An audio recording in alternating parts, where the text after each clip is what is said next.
Bonjour mes chers amis, bien nous sommes le week-end, comme tous les week-ends je fais ma vidéo concernant l'Ukraine.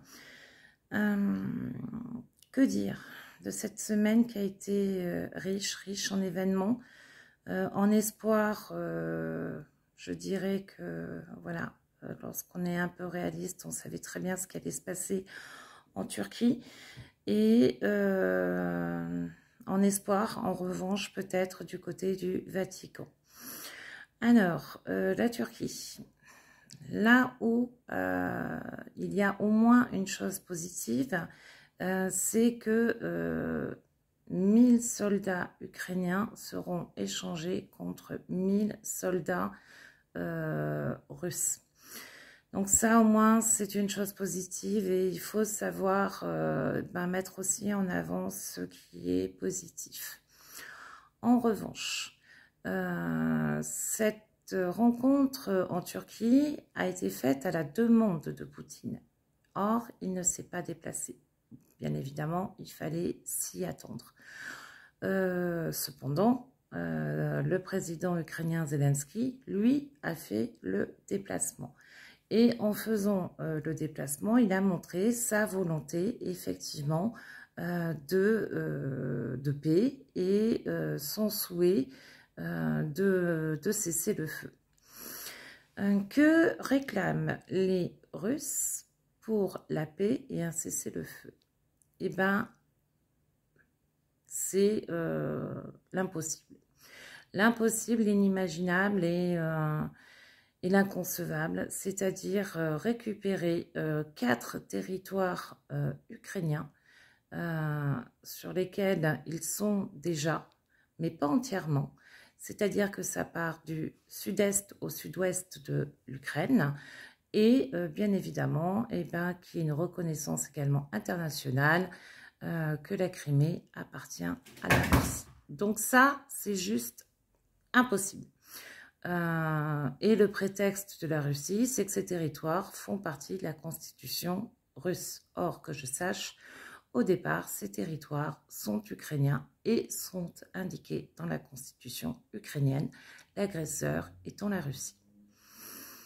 De plus, il y est sorti à la fin de cette réunion par un des seconds couteaux cette phrase que la Russie fera toujours la guerre en Ukraine jusqu'à obtenir ce qu'elle souhaite. Et que cette fois-ci, c'est donc 4, voire 5 territoires, et pourquoi pas 6, c'est-à-dire en ajoutant Soumy, et les Russes ont reconnu que l'Ukraine est toujours dans le territoire de Koursk, puisqu'ils demandent à ce que les Ukrainiens se retirent du territoire de Koursk pour pouvoir négocier la paix et un cessez-le-feu. C'est donc un aveu comme quoi cette oblast de Koursk n'est pas complètement libérée par les Russes et que l'Ukraine y est encore. Autre fait important à mon avis, c'est la volonté du nouveau pape Léon XIV de vouloir peser également dans ce conflit. Il a reçu le magistère ou sa sainteté, je ne sais pas comment ils le disent en Ukraine, donc de l'église gréco-catholique, ce dernier lui a remis une liste des enfants et des civils qui ont été enlevés et déportés par les Russes. Léon XIV est même prêt à recevoir la Russie et l'Ukraine au Vatican pour que des négociations soient faites pour la paix. Cela change du tout au tout par rapport au pape François. Voir que le Vatican enfin se mouille un peu dans ce conflit, c'est une bonne chose. Ce pape a l'air de vouloir effectivement que la paix règne aussi dans le monde. Concernant notre cher Trump, lui, moi, je trouve qu'il est, oui, on va mettre des sanctions, Ils ont échangé avec, il a échangé avec donc le Starmer, Macron et Tusk, ainsi que Merz, pour voir ce qui pourrait être fait compte tenu de ce qui s'est passé en Turquie. On attend toujours de savoir quelles vont être les décisions. Les sanctions économiques, à un moment donné, ça va 5 minutes parce qu'on prend conscience que ça ne porte pas ses fruits puisque la Russie a toujours les moyens de cette guerre, sauf à détruire complètement l'économie russe, c'est-à-dire à complètement l'ostraciser et la couper de tout le reste de l'économie du monde. Il n'y a que ça qui pourrait faire sauter les verrous. Or, on sait très bien quand même que l'Iran ainsi que la Chine et l'Inde sont des alliés et achètent en Russie. Par ailleurs, Lula, le Brésilien, a dû avoir un peu des scrupules et des remords d'avoir été le 9 mai à la parade de Poutine. Il voulait aller rencontrer Poutine pour lui dire qu'il fallait qu'il se déplace en Turquie pour négocier cette paix. Il n'y a eu qu'un coup de fil, son avion s'est posé et est reparti sans voir donc le maître du Kremlin, qui n'en a eu rien à faire de son allié du BRICS, ce qui prouve bien que Poutine ne veut pas de cette paix. Cette paix, là aussi, qui est complètement biaisée dès le départ, puisque nous avons un des suppôts de Poutine qui est venu donc second couteau en Ukraine et qui en Turquie et qui dit à l'issue de la conférence entre l'Ukraine et la Russie que de toute manière ils se battront toujours pour obtenir ce qu'ils veulent et ce qu'ils ont décidé. Donc nous sommes loin de la paix. Zelensky par contre a joué très finement.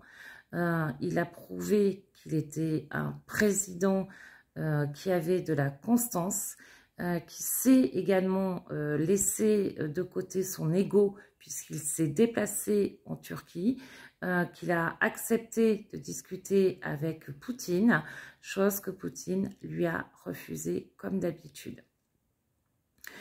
Je voudrais également au passage avoir une pensée pour cette infirmière qui a sauvé tout un peloton de militaires ukrainiens. Ça s'est passé lors d'un combat et cette femme a été une femme courage. Donc, comme quoi les femmes font la guerre également en Ukraine et sont réellement impliquées, y compris lorsqu'elles sont dans le corps médical. Ce corps médical dont on parle peu, ce corps médical qui sauve des vies, qui prend des risques pour aller chercher les soldats et sauver des vies, ainsi que tout ce qui est pompiers et policiers qui eux-mêmes prennent des risques pour sauver des vies. Je pense à une personne qui est du côté de Kharkiv, qui a un compte Facebook et qui nous montre les évacuations qu'il peut faire du côté de Kharkiv. C'est un homme courage, c'est un policier. Voilà, la population est toujours combative, que l'on soit sur le front, à l'arrière. Les associations sont toujours là à maintenir le lien et de notre côté, il faut que nous fassions de même. Je souhaiterais quand même que nos gouvernements arrêtent de laisser des chances à Poutine parce que pour moi, le temps qu'on n'est que sur des sanctions, on laisse des chances à Poutine. Il faut réellement donner les moyens à l'Ukraine de gagner cette guerre de façon militaire et forte. On peut espérer que les Taurus allemands soient envoyés donc à l'Ukraine. Quant au président Trump, il serait bon qu'il cesse de laisser trop de chance à son ami Poutine, qui le balade complètement, qui trouve toujours le moyen d'éviter les sanctions en proposant d'autres choses de son côté. Slava Ukraini, Heroyam Slava.